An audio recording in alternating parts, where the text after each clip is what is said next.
Let's see, what is the difference between kernel versus shell? The kernel is the core part of an operating system. The shell is the interface between the user and the operating system. The kernel directly communicates with the computer hardware. The shell accepts commands from the user and sends them to the kernel. The kernel manages memory, CPU, and devices.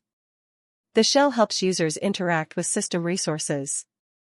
The kernel works in the background and is not directly visible to users. The shell is visible to users through a command line or graphical interface. The kernel controls the execution of programs.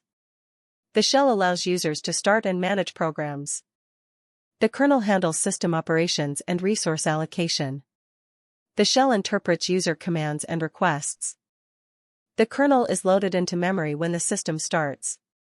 The shell starts after the operating system has loaded. The kernel is essential for the operating system to function. The shell provides a convenient way for users to use the operating system. A system cannot work without a kernel. A system can use different shells with the same kernel.